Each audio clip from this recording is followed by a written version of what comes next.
Hello, Western Civ 104. Welcome to week 12. Um, I really, I enjoyed your discussions. It's not an enjoyable topic, especially for us right now.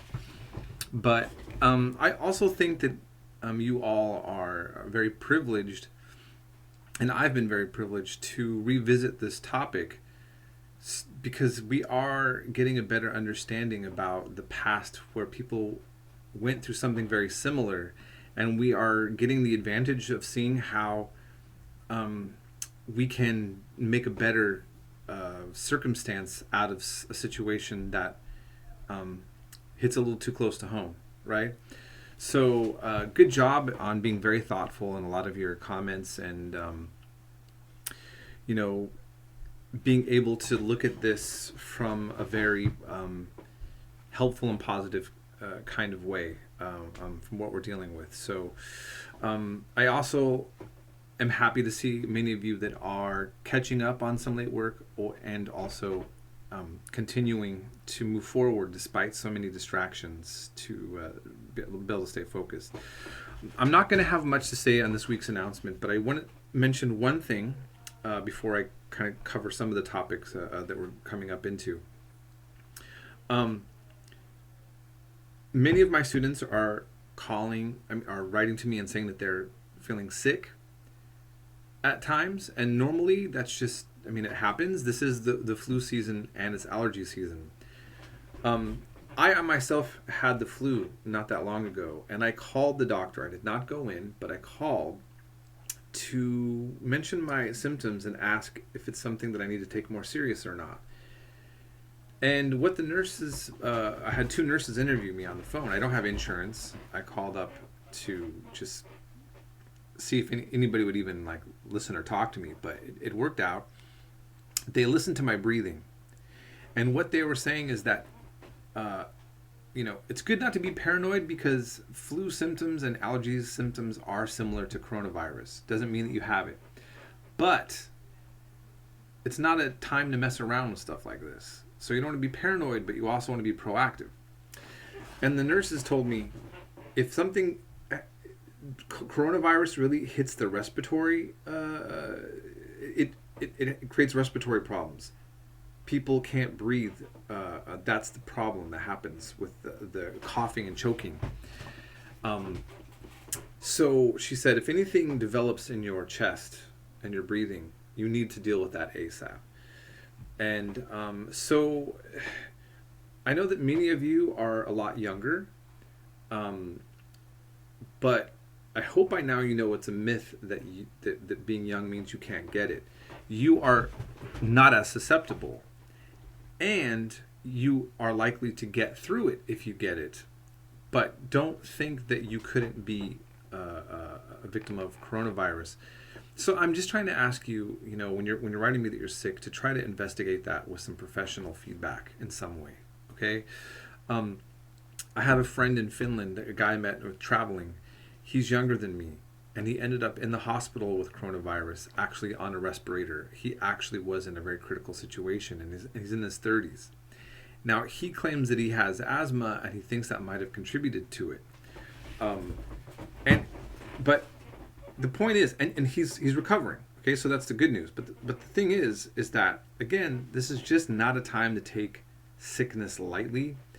And it's best to try to get some feedback as much as you can. Although I know that the medical establishment is really being hit and overwhelmed right now. So what kind of response you get and what you're being told, is it consistent? I don't know. I can't really answer this right now. But, it's my concern for all of you. I just want to look out after my students. Remember, self-care first. I will take late work in. So focus on your health and your family. Keep yourself sane. And then we'll approach this class, okay? So if you need anything or you got an issue, please contact me. So we went over and we learned about a real pandemic that was much more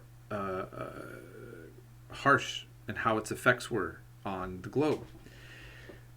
This week is very important to take in too, as we especially explore the topic of Machiavelli and the topic of the prince.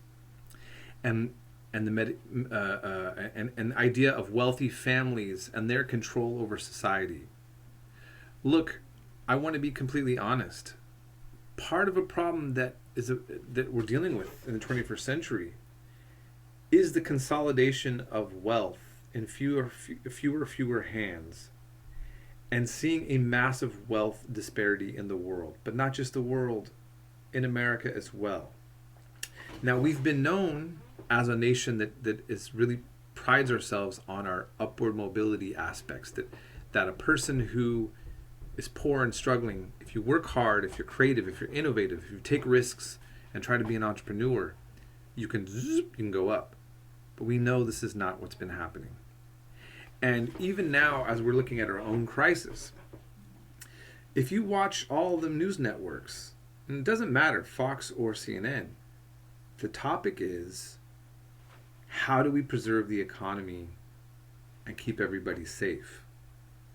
And I guess the question sometimes I have is like, what is the priority? Now, obviously, it's not so easy to separate, right? Because a bad economy can also create bad health, bad set of issues.